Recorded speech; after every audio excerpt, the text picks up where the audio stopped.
కృష్ణా జిల్లా గుడివాడలో ఉద్రిక్తత నెలకొంది. టీడీపీ వైసీపీ పోటాపోటీగా సభలు పెట్టడంతో వైసీపీ నేతలను పోలీసులు గృహ నిర్బంధం చేస్తున్నారు. కార్యకర్తల సమావేశానికి హాజరు కాకుండా ఉండేందుకు పేర్ని నానిని హౌస్ అరెస్టు చేశారు.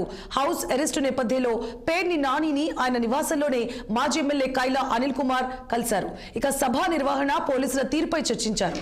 అటు 2 రోజుల క్రితం పామరులో జరిగిన కార్యకర్తల సమావేశంలో పేర్ని నాని వ్యాఖ్యలపై పలు సెక్షన్ల కింద కేసు నమోదుకు సన్నాహాలు చేస్తున్నారు. సైకో సైకో సైకో సైకో అని మాటకి మాట్లాడిన వాళ్ళు వీళ్ళందరూ సైకో పరిపాలన అని మాట్లాడిన వాళ్ళు. ఈ రాష్ట్రాన్ని ఏది జరుగుతున్నా కూడా ఈ రాష్ట్ర ప్రతిష్టను దెబ్బ కొడుతూ మీడియాలో, వాళ్ళకు అనుకూల మీడియాలో పుంకాను పుంకాలుగా చర్చలు పెట్టడం, డిబేట్లు పెట్టడం, విషం చెమ్మటం వీళ్ళు చేస్తేనేమో దేశ్యావా, వీళ్ళ తప్పుల్ని మేము పట్టుకుంటుంటే అదేమో రాష్ట్ర ప్రతిష్టను దిగజార్టమా? ఏంటి రాష్ట్రపతి ఏం పెంచారు వీళ్ళు? ఈ 13 మాసాల్లో ఏంటి వీళ్ళు సాధించింది? వైఎస్ఆర్ కాంగ్రెస్ పార్టీ వాళ్ళ మీద తప్పుడు కేసులు పెట్టి నెలల జైల్లో మగ్గదీయటం తప్పితే ఏంటి వీళ్ళు చేసినటువంటి అభివృద్ధి రాష్ట్రానికి ఏం చేశారు చెప్పండి?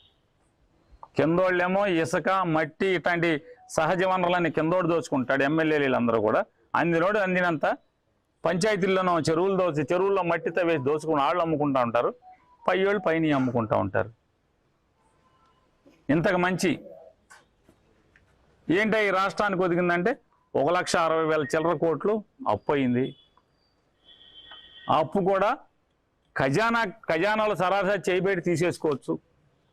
అంటే ఎవడన్నా మనకు అప్పు ఇచ్చినాడు సరాసరి మన జేబులో అన్ని ఎతికేసి జేబులోంచి డబ్బులు ఎంత ఉంటే అంత లాక్కున్నట్టుగా రాష్ట్ర ఖజానా సరాసరి చేయబెట్టి డబ్బులు తీసుకునే స్థాయిలో అప్పులు చేయటం అనేది అది ఈ రాష్ట్రాన్ని దిగజార్చేది.